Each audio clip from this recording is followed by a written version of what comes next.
নমস্কার বন্ধুরা, Sunanda village cooking চ্যানেলে আবারও তোমাদের স্বাগত জানাই। আজকে আমি পুঁই শাকের ঘন্ট বানাবো। তার জন্য এখানে পুঁই শাক নিয়ে নিয়েছি, এখানে কুমড়ো নিয়ে নিয়েছি, বেগুন নিয়ে নিয়েছি, পটল আলু নিয়ে নিয়েছি। তো আর যা যা লাগবে সমস্ত কিন্তু নিয়ে নিয়েছি। খুব সুন্দর করে পুঁই শাকের ঘন্টটা আমি বানাবো আজকে। আর তার সঙ্গে থাকবে এই যে করলা, এর নিচে চাপা পড়ে গেছে, তো করলা আজকে আমি সুন্দর করে করলার পকোড়া বানাবো। তো কিভাবে বানাই একদম মুচমুচে পকোড়া, সেটা কিন্তু অবশ্যই তোমরা দেখতে থাকো। এটা কিন্তু তোমরা ডালের সঙ্গেও খেতে পারো, কিন্তু আজকে আমি এই পুঁই শাকের ঘন্টের সঙ্গে বানাচ্ছি। তো অবশ্যই পুরো ভিডিওটা দেখবে। দেখার পর যদি ভালো লেগে থাকে অবশ্যই একটা লাইক করে দিও, ভিডিওটি শেয়ার করে দিও। আর যারা যারা ইউটিউব থেকে দেখছো অবশ্যই সাবস্ক্রাইব করে নিও, যারা যারা ফেসবুক থেকে দেখছো ফলো করে নিও। তো বন্ধুরা বেশি দেরি করবো না, চলো রান্না করে যাওয়া যাক। তো প্রথমে সবজি সব কাটা হয়ে গেছে এবং করলাগুলো দেখো মাঝখানের যে দানাগুলো থাকে, শ্বাসটা থাকে, সেটা কিন্তু ফেলে দিয়েছি এবং খুবই পাতলা পাতলা করে কেটে নিয়েছি এবং ধুয়ে নিয়েছি। ধুয়ে নেওয়ার পরে কিন্তু এই যে জল ঝরিয়ে এই যে লবণ মাখিয়ে রেখে দিচ্ছি, যাতে এই যে করলার থেকে যে জলটা, এই দেখো চিপে এই যে জলটা আমি মোটামুটি 20 মিনিট মতো রেখে দিয়েছিলাম। করলা থেকে কিন্তু অনেকটা পরিমাণে এই যে তেতো জল বেরিয়েছে, তো এতে অনেকটা তেতোটা কমে যাচ্ছে। তো এটা কিন্তু এভাবে চিপে চিপে নিংড়ে ফেলে দিতে হবে। আর এটা নুন দেওয়ার জন্যই কিন্তু জলটা বেরিয়েছে। তো এটা আরেকটা বাটিতে নিয়ে নিচ্ছি।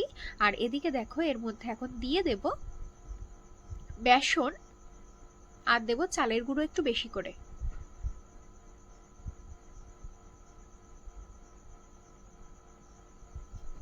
চালের গুঁড়োটা কিন্তু বেশি দিতে হবে, বেসনটা খুবই অল্প দিতে হবে, তাহলেই কিন্তু মুচমুচে হবে।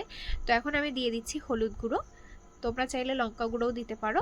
তার সাথে দিয়ে দিচ্ছি লবণ। লবণ যেহেতু মাখানো ছিল আগে, তাই পরে অল্প একটুই দেব, বুঝে শুনে ব্যবহার করতে হবে। তো এটাই কিন্তু খুব সুন্দর করে মাখিয়ে নেব। তো এদিকে কড়াইতে ভালো করে তেল গরম হতে বসিয়ে দিয়েছি। তেলটা কিন্তু প্রথমে খুব ভালো করে গরম করে নিতে হবে। আর এইটা দেখো কিভাবে মেখে নিয়েছি। এখন কিন্তু খুব সুন্দর করে এভাবে ছড়িয়ে ছড়িয়ে দিতে হবে। একসঙ্গে দলা পাকিয়ে দিলে কিন্তু হবে না, তাহলে কিন্তু সব একসঙ্গে জোড়া লেগে যাবে আর মুচমুচে হবে না। তো এটা কিন্তু একদমই সুন্দরভাবে মুচমুচে করে ভেজে নেব।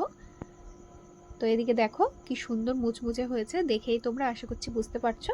আর এটা কিন্তু তিতো, অল্প একটু তিতো হয়। আর এটা মানে একেবারে সেই যে উচ্ছের যে তিতকুটে ভাবটা থাকে সেটা কিন্তু অনেকটাই চলে যায় ওইভাবে জলটা বের করে নিংড়ে ফেলে দিলে।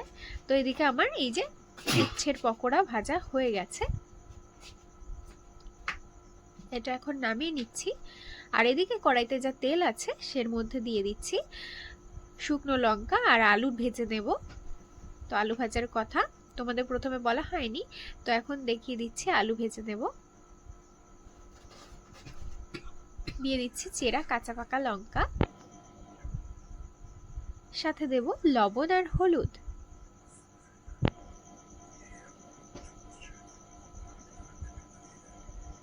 আমি প্রতিদিনের যে রান্না বান্না বাড়িতে করি সেগুলোই কিন্তু তোমাদের সামনে তুলে ধরি। তো তার মধ্যে হয়তো এই আলু ভাজাটাও থেকে গেছে, আজকে আমরা আলু ভাজা করে খাবো, কিন্তু তাই বলে এটা নয় যে তোমাদের সামনে এটা তুলে ধরা যাবে না। আর এদিকে দেখো আমি পুঁই শাকের ঘন্টর জন্য কি কি কেটে নিয়েছি। এখানে আছে মিষ্টি কুমড়ো, আলু, পটল, বেগুন আর পুঁই শাকের ডাঁটা। তোমরা চাইলে পুঁই শাকের পাতাও এখানে ব্যবহার করতে পারো, আমি ব্যবহার করলাম না। তো এদিকে আলু কিন্তু খুব মুচমুচে করে ভাজা হয়ে গেছে, নামিয়ে নিয়েছি। আর কড়াইতে আবারও তেল গরম হতে বসিয়ে দিয়েছি। দিয়ে দিলাম শুকনো লঙ্কা, গোটা জিরে আর পেঁয়াজ কুচি, থেতলে রাখা রসুন।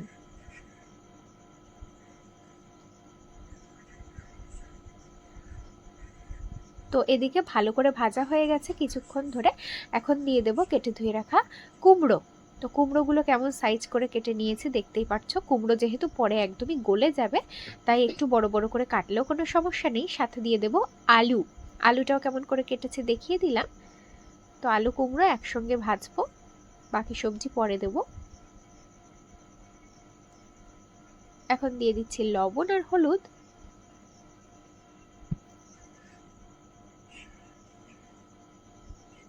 খুব ভালো করে একটু ভেজে নেব কিছুক্ষণ।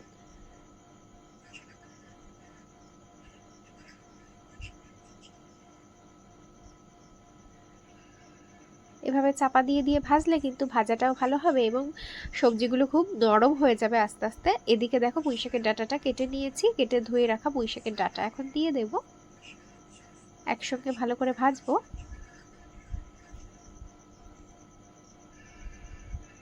এখন আমি দিয়ে দেবো একটা মশলা, এখানে আছে আদা, জিরে আর কাঁচা পাকা লঙ্কা বাটা।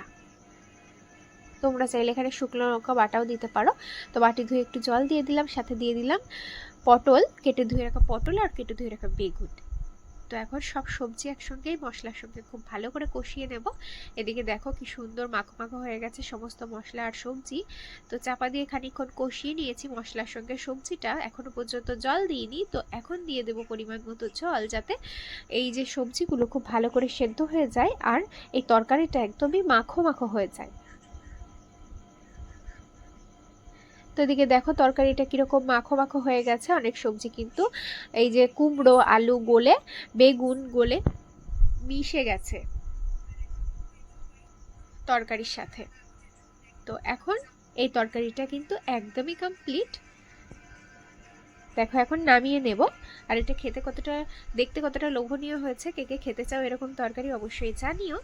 আর এই রকম রেসিপি দেখার জন্য এই চ্যানেলটা সাবস্ক্রাইব করে রাখো, ফলো করে রাখো। যাদের যাদের নতুন কোনো রেসিপি দেখতে চাও অবশ্যই জানিও রেসিপির নামটা লিখে। তো আবারও দেখা হবে আগামীকাল তোমাদের সঙ্গে নতুন একটা রান্নার ভিডিও নিয়ে। টাটা।